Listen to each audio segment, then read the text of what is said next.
the teasers dropped. Oh, yeah? The fandom went silent.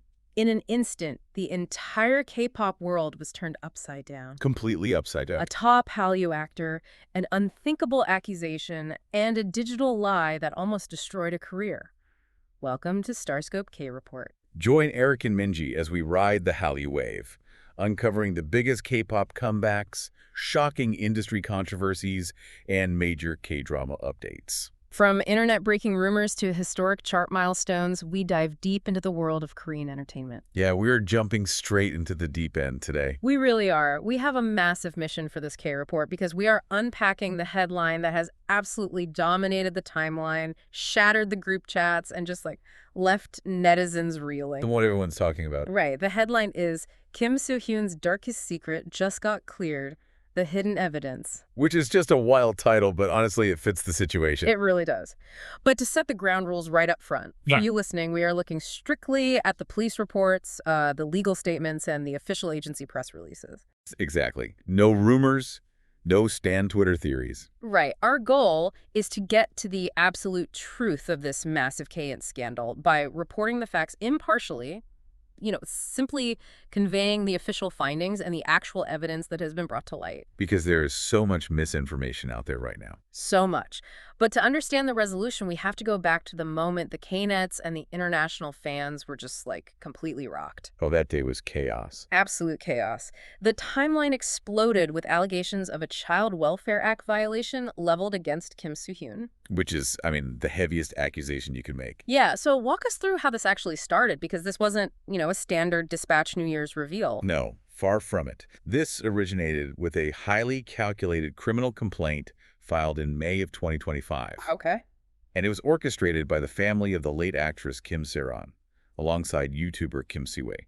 Right, the guy who runs that channel, right? Yeah, he operates the Hover Lab channel, which is widely known in the industry as the Garo Sero Research Institute. Okay, yeah, they are notorious. Notorious. So they held this massive, highly publicized press conference to present what they claimed was, undeniable proof. And everyone was watching this. Oh, the whole industry stopped. And they presented two main pieces of evidence.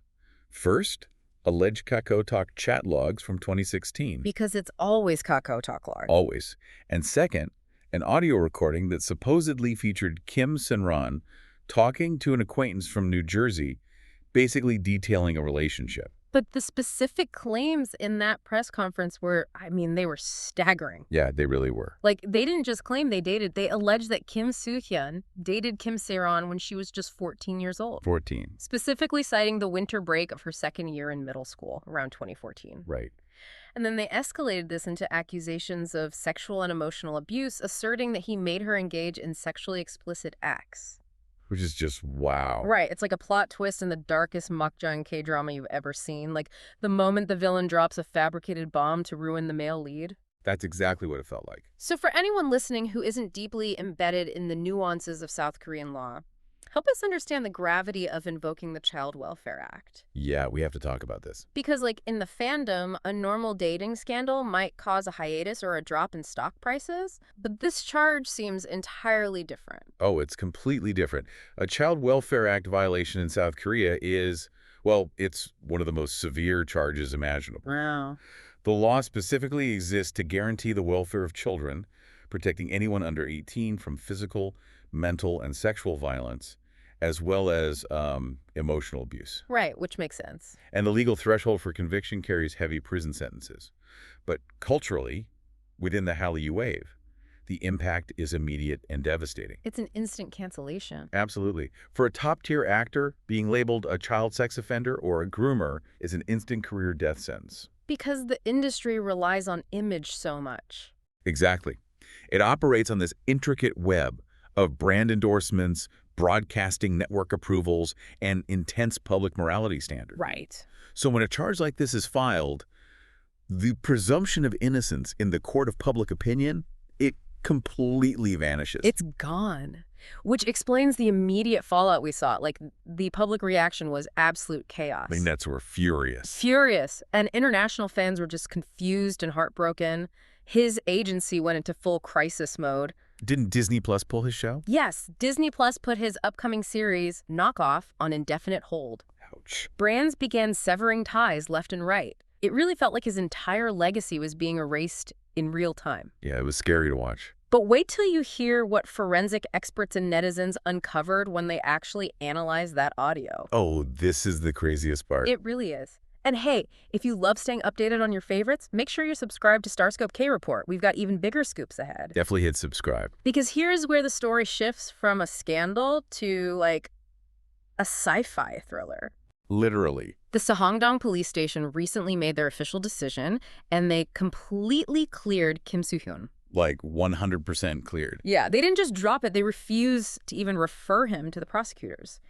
So when the police finally got involved and looked at this undeniable proof, what did they actually find? They found a complete fabrication. Wow. Yeah, in the South Korean legal system, a non-referral from the police means the investigative body concluded there was a total lack of objective evidence to justify a trial. So they just closed it. Exactly. Yeah. Closing the case at the police level. The Seongdong Police Station actually brought in the Supreme Prosecutor's Office's Forensic Science Division to analyze the materials presented by Hover Lab. And they do not mess around. No, they don't. And the forensic takedown was absolute. That damning audio recording of Kim Sae-ron. Yeah. It was entirely generated using artificial intelligence. Okay, wait, I need to push back on this. Sure, go ahead. Because audio forensics sounds incredibly tricky, like human voices distort all the time. Oh, they definitely do. People get sick, they cry, phone microphones compress the audio, cellular connections drop data. Right. All of that happens. So how can Supreme prosecutors look at an audio file and be 100% certain that it is AI generated and not just like a really bad phone connection or a distorted recording of a human being? Well, it comes down to the concept of a digital footprint. Okay. A human voice is essentially an organic instrument. When a person speaks, they breathe, their vocal cords vibrate with micro-imperfections, and their pitch shifts naturally. Like it's messy. Exactly. This creates a highly complex, chaotic frequency range. Think of it like a fingerprint. It's full of ridges, valleys, and unique flaws. That makes sense. AI, on the other hand, doesn't have lungs. It doesn't breathe. Oh, wow. Yeah. So when the Forensic Science Division analyzed the vocal frequency ranges, they found that the audio lacked these organic micro-imperfections. So it's too smooth. Mathematically, too perfect, Yeah. too smooth. Furthermore, human male and female voices have distinct natural frequency variations. Wow. The AI-generated audio contained glaring inconsistencies in those specific ranges, like anomalies that a human vocal cord simply cannot produce, regardless of microphone compression or illness. That is wild. To a forensic expert, that level of artificial perfection is the biggest red flag. That is honestly terrifying. It really is. Like, the technology has gotten so accessible that someone can synthesize a voice, but it still takes supreme-level prosecutors to mathematically prove it lacks a human soul. It's dystopian, honestly. It is. And it wasn't just the audio recording, right? Because they also presented those 2016 KakaoTalk chats. Oh, right, the chats. And in KN scandals, KakaoTalk leaks are usually the smoking gun that brings down an idol. Almost every single time. So how did the forensics team dismantle those? By analyzing the digital metadata and the structural integrity of the chat logs. Okay. The police discovered that the chat logs were edited by a third party before they were ever published. Wait, really? Yes. Digital files carry metadata. It's basically information about when a file was created, modified, and saved. Oh, so they could see it was tampered with. Exactly.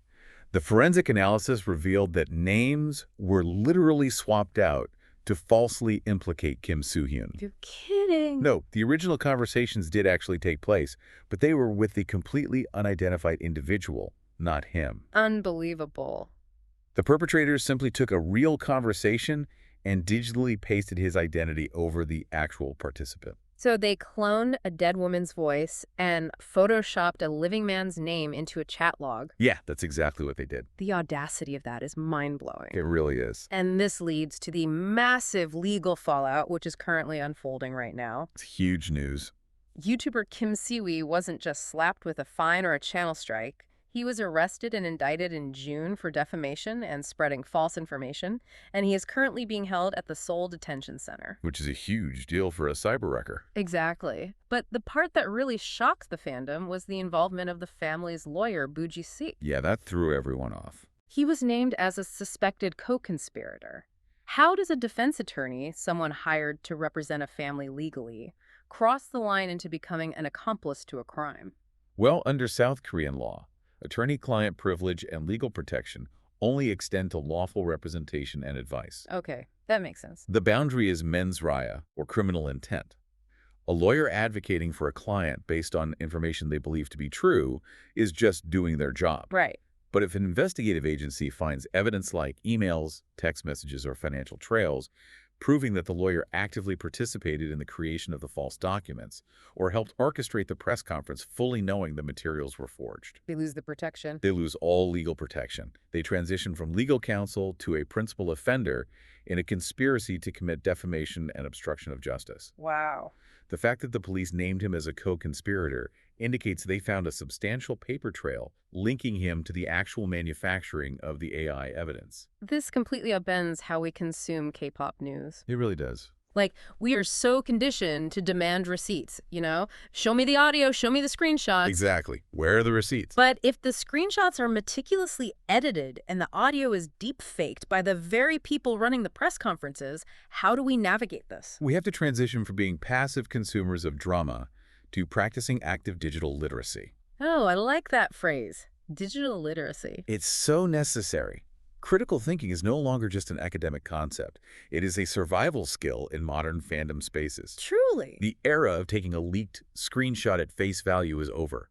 We have to wait for the forensic analysis. We have to be patient. Yeah, and we have to look at the motivations of the channels releasing the information, and we have to rely on official, legally binding statements from the agencies and the police before drawing conclusions. Which brings us to the actual resolution for Kim Soo-hyun. Right, the good news. Yes. His lawyer, Ko Sang-rok, released a very powerful statement following the police decision. He stated that this non-prosecution decision effectively erases the sex offender stigma that had unjustly branded the actor. It's such a strong statement. It is. He made it clear this was the only natural result, because the complaint was filed on the premise of a fact that literally did not exist. And the wording of that legal statement is crucial, by the way. So? The lawyer emphasized that this wasn't a case of insufficient evidence delaying judgment or, like, leaving a cloud of suspicion. Yeah, it wasn't a maybe. Exactly. It was a conclusive disposition. The investigative agency audited the entire period of time when Kim Sae-ron was a minor, and they found zero basis to recognize any violation. Wow. It's a definitive exoneration. And we are already seeing the mechanics of brand trust restoring itself in real time, which is amazing. Oh, yeah, the bounce back was fast. Super fast. On July 14th, he was back on set filming a commercial for the Philippine fashion brand Bench. Good for him. Right. This marks his very first domestic activity in South Korea in over a year. That's a long hiatus. It is. So how does an actor go from being dropped by brands to immediately shooting a commercial the moment a police report drops? It revolves around the morals clause embedded in every major Hallyu endorsement contract. Okay, I've heard of that. Yeah, brands are incredibly risk-averse. When an allegation breaks, the morals clause is triggered, allowing the brand to suspend the campaign to protect their own equity. Makes sense from a business standpoint. But these contracts also have stipulations for legal clearance. Oh, okay. So the moment a definitive non-referral from a police agency is issued, the legal risk is neutralized. And they can resume. Exactly. And the Bench commercial in the Philippines is a perfect indicator of this mechanism. International brands often lead the charge in reinstating an actor because they are slightly insulated from the intense localized Knet's backlash. That makes a lot of sense. Yeah, it allows them to capitalize on the massive wave of support and relief from the global fandom once the artist is cleared.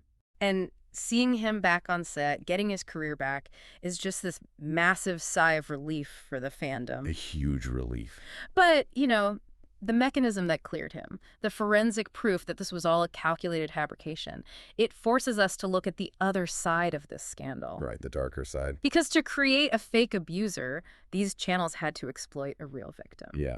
Later in the episode, we'll talk about the heartbreaking reality behind these rumors and the tragic human costs that nobody saw coming. It's something we definitely have to talk about. We do. We have to talk about Kim Sae-ron. And we need to do this impartially and respectfully, because this is where the timeline stops being about cant drama and becomes a deeply tragic reflection of our internet culture. Absolutely. The trajectory of Kim Sae-ron's life is just heartbreaking. It really is. She was a cinematic prodigy in South Korea.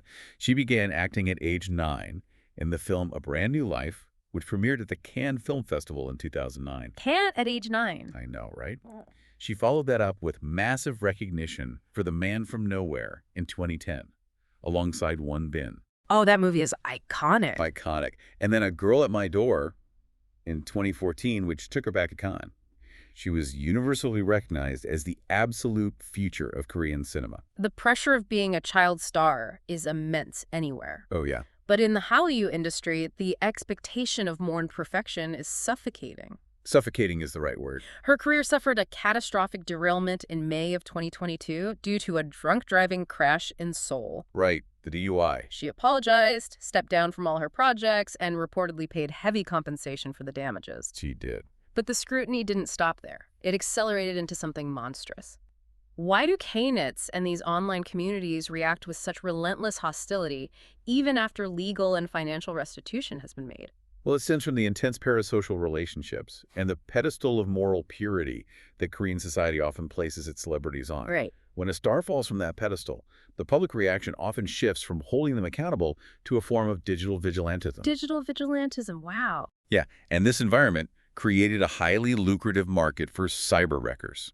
Explain that term for those who might not know. It's a term used in South Korea for malicious gossip YouTubers who literally monetize outrage. So gross. Channels like the ones involved in this scandal capitalized on her downfall.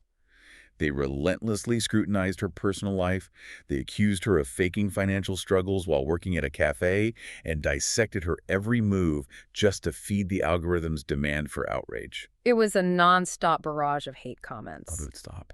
The cyberbullying and relentless public shaming just stripped away her humanity in the public eye. So sad. And that extreme psychological pressure ultimately led to her tragic suicide in February of 2025 when she was found dead in her home in Seoul. It was an absolute tragedy. It shook the entire industry, and it prompted outpourings of grief from the very people who had been tearing her down just weeks prior. And honestly, the hypocrisy that grieves becomes even darker when we connect it to the Kim Soo-hyun allegations. Oh, completely. Third parties, these gossip channels and legal representatives, looked at a young woman's tragic death and didn't see a tragedy. They saw raw material. Which is horrifying. They weaponized her memory. They used artificial intelligence to put words into the mouth of a deceased woman, fabricating a relationship and a crime to ruin another person's life. And for what? All for clicks, clout, and profit. They literally stood on the memory of someone who couldn't defend herself to try and execute a top actor's career. It's despicable. The cruelty is incomprehensible. But the fact that the police have stepped in, making arrests and seeking indictments against the YouTuber and the lawyer feels like a necessary turning point. It really does. It's about time. It establishes actual legal consequences in a digital landscape that has operated like the Wild West for far too long. Seriously. And hey, if you want to keep up with how the industry is evolving and how agencies are fighting back to protect their artists, hit that subscribe button so you never miss a KT update. We navigate the highs and lows of the industry right here. You know, connecting all of this back to the bigger picture, it forces a hard look at the ecosystem of the Hallyu wave. Oh, for sure. We often view these scandals as isolated events happening to untouchable stars. But the machinery that drives this kind of exploitation is fueled by attention. Exactly. We are the ecosystem. We are. As consumers of K-pop and K-drama, the media we click on, the rumors we share in our group chats, the hashtags we trend, they are the currency that funds these gossip channels. Every click counts. This deep dive proves that we have a massive responsibility. When a shocking headline drops, our first instinct shouldn't be to trend a cancellation hashtag. Definitely not. It should be to ask for the source and wait for the forensic truth.